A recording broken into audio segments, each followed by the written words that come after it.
What's up mga paps? So yan, may panibago akong video na ipapakita sa inyo, no? Meron tayo ditong XRM 110 na kinonvert namin sa shifter at saka disc brake conversion kit. Ayan, kung nakikita nyo yan, napakaganda ng play, oh. Ayan, walang sabit yan. Ayan. So sa mga magbalak na mag-convert, no, ng shifter at saka disc brake, panoorin nyo lang yung yung YouTube link para i-share ko sa inyo kung paano siya gawin. Alright guys, let's go. What's up boys?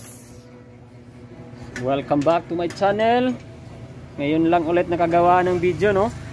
So ang i-share ko sa inyo ngayon ay anong ba mga boss? XRM 110 na i-convert natin sa shifter o rear set po ng Raider 150 na banana type. At saka syempre i-disc brake din natin yan, no? I-convert natin itong from drum brake to disc brake. Okay? So bibigyan ko kayo ng tips mga boss, idea kung ano ang mga dapat natin gawin dyan. Okay? So unahin natin dito sa shifter. Ayan. So pakikita ko dyan sa dulo. Ayan, oh. So maglagay kayo ng bracket, panibagong bracket para dyan. At saka maglagay ng spacer o washer. Okay? Para ganyan yung itsura nya. Ayan. At dito sa itaas naman, syempre maglalagay din tayo ng bracket dyan, ano. So kitang-kita naman yung ginawa natin, oh. Flat bar yung ginamit namin para dyan. Okay. Para may konting idea kayo kung paano siya gawin, para hindi na kayo pupunta sa mga shop, no. Para kayo na lang ang gagawa. Okay mga boss, so itutuloy natin to mga boss, ha. Babalikan ko kayo mamaya kung pagkatapos ito. Alright mga boss, see you later. Okay mga boss, mag-update tayo. Inayos sa soundboards. So ayan, natapos na po namin pagkabit. So next step natin gagawin mga boss ay ikakabit itong conversion kit, no? Para disc brake na siya mga boss. So ayan yung shifter natin, nakakabit na po yan. Sa kabila ipapakita ko rin sa inyo kung paano ginawa, no? So ayan. So the same scenario lang sa kabila, no? So ayan, no, may bracket dyan. Nagbutas kami dyan 10mm, sa baba naman 8mm. Okay, so dito sa kabila, ayan yung kanyang bracket, oh. Ayan. So solid na solid, oh. Hindi yan gumagalaw mga boss. Oh. Solid yung bracket dyan. Hindi basta-bastang masisira to. Ayan yung bracket, oh. Ayan. So repaint na lang yung kulang nito, no. Ang may-ari na ang bahala mag-repaint nito. Okay.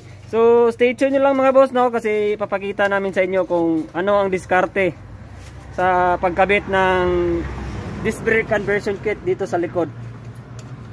So alright. Syempre dito rin sa kabila ipakita ko rin ito kung paano ikabit ito. Ayan. So stay tuned lang, ha. Huwag niyo kayong aalis. Okay, continuation tayo, no. So una-una ipasok natin to. So ayan, no, nakalagay na siya sa sa kanyang hub, no. So videohan mo ako mga boss. Sabbusing, videohan mo ako. Okay, boss. Huwag mo akong kunin, ha. So para malaman nyo kung saan yung nyo bubutasan, so gumamit kayo ng kahit anong bagay, no, para may guide kayo. Para may guide kayo kung ano yung bubutasan nyo. Ayan.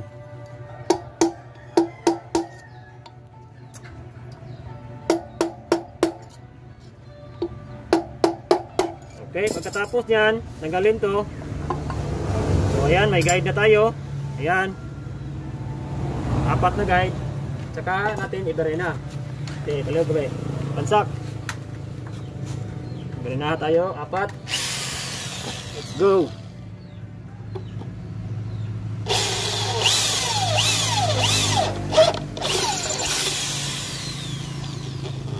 Iyo. Yan na. Kana. Dayok nila.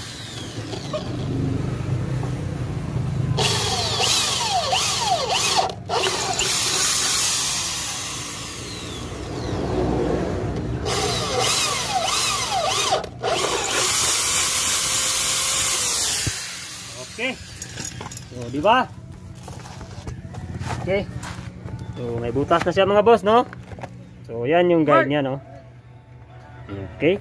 So, tuloy tayo mamaya, no? I-update ko kayo ulit. Flash na? Flash na. What's up mga paps? So, ayan na yung aming project, no? Conversion kit. At saka, ano, disc brake conversion kit at saka shifter na banana type. Sa ano po ito? XRM 110 po ito. 125. 110 na. 110 to? Oh, 110 paps. Ayan. So 90% na yan, oh. So check nyo yung ikot ng gulong mga boss. Ayan. Alright. So hindi ko na napakita, no, kung paano siya ginawa kasi ano po, sobrang haba po ng proseso gawin ito. Pero bibigyan ko kayo ng ng tips kung paano siya gawin.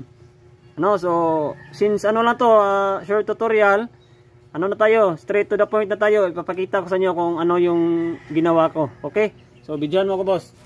Tatanggalin lang natin. Okay. So lipat tayo doon mamaya sa Okay. Okay, hawakan mo, boss. Tapos doon tayo sa kabila, boss. Tara. Lipat tayo dito para i-explain ko sa inyo kung paano gawin. Dito. Ayan. So nakita nyo naman, no, yung video kanina. Ayan, nagbutas tayo dyan, 4. So ayan yung kinalalabasan ng ating 4 na butas. Okay. Tindog. Ayan. Okay, So paano ba siya gawin para hindi bengkong yung ating disc? No, yan yung pinaka-importante sa lahat kasi usually po kasi sa mga nagka-convert, once umiikot yung disc, ito po ay gumaganon yung disc mga paps.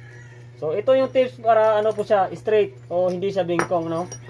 So una, ito ihe nyo to, ganyan ihe, ipasok nyo. Yan.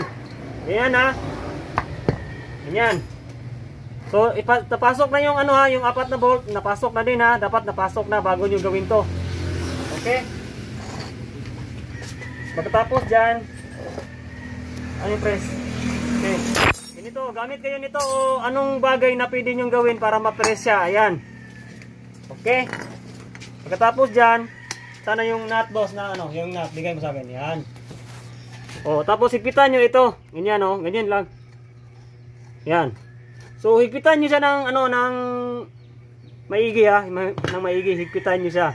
So bago once na higpit na itong nut na to, bago nyo tsaka nyo siya ihigpit tong 4 na bolt. Okay? So once na higpit na yan, tsaka nyo hihigpitan itong 4 na nut din dito. So ang result po diyan, 100% po yan straight, walang bengkong to. So ganyan lang ang tips, ganyan lang ang tips para ma-straight po natin yan. Okay. So ang next step naman natin dyan, dito sa ilalim. So i-check nyo yan, may kasamang bearing at saka spacer sa loob. So tingnan nyo na, umiikot yan, may play yan, Huwag nyo kalimutan lagyan ng dyan, spacer sa ilalim. Ang gamit ng spacer sa ilalim, ganito. Ganyan. Yan yung spacer na ginamit namin dyan. Pero itong spacer na to, since siya sobrang mahaba, need kayong mag-cut ng konti. Ayan, So ito yung nasa ilalim niyan. Binawasan namin yan ng konti. Kasi lang siya, mahaba. So i-cut niyo siya, Okay? So yun lang yung tips. Saka nyo ipasok dyan sa loob, saka ipasok ang bearing. Okay. Simple lang to, So last part, ay hindi pa pala, may isa pa ding part, may isa pa pala. So ayan yung conversion, Ayan. Ganyan yung original niya, ganyan dapat. Pero since sobrang mahaba siya, So kinating namin tong part na to. Okay ha. Kinating natin dyan ha. Okay. Saka ito naman dito, since kitang-kita naman ang yung original is dito, di ba? Ganyan. So nilipat ko siya dito oh. Nakaganyan yung posisyon niya diyan sa motor. Bali ganyan na yung posisyon niya sa motor. Ayan. So dito yung ano niya, yung parang holder niya. Kapag nag-a-adjust kayo sa chain, ganun-ganon lang oh. O di ba?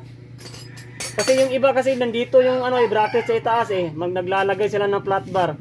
Eh sa amin po hindi. Para marilis mo tignan yan. Oh, ayan di ba? Okay.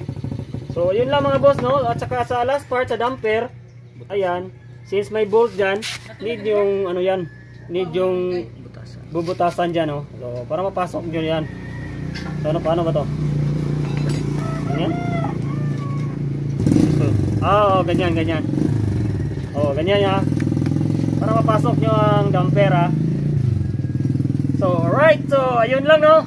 So, tapos na. Sobrang dali lang pong ano, mag-convert ng disc brake. Madaling tingnan pero mataas po yung ano niya, yung kanyang proseso. So, no. So, sa mga magbalak mag-convert dyan, good luck sa inyo no. Sana ay nakatulong tong video na to no. At don't forget naman po to subscribe my channel mga boss para palagi akong magbibigay sa inyo ng mga idea about sa mga motor. So yun lang, ito yung kamay ko sobrang dumi kanina pa to. Kanina kasi ginagawa to, ngayon lang natapos. So yun lang no. Thank you for watching no. And God bless po and ride safe. So last part, so ito syempre gagawa din kayo ng ano, spacer para dito sa ilalim diyan. Ganyan. Para dito din sa caliper. Ganyan oh. So sobrang dali lang no. Oh, di ba? Spacer lang. Need you lang ng spacer. Oh, pakita ko sa inyo yung spacer. Okay. So pagkatapos diyan, dito naman tayo doon sa lipat tayo doon sa swing arm. Swing arm tayo. Yan. So ayan yung ating swing arm. Bali ito yung magiging holder ng ating ano, caliper. O di ba? So sobrang dali lang ano mag-convert ng ano disc brake conversion kit. Ayan. So malapit na tong matapos ang aming project. Ayan.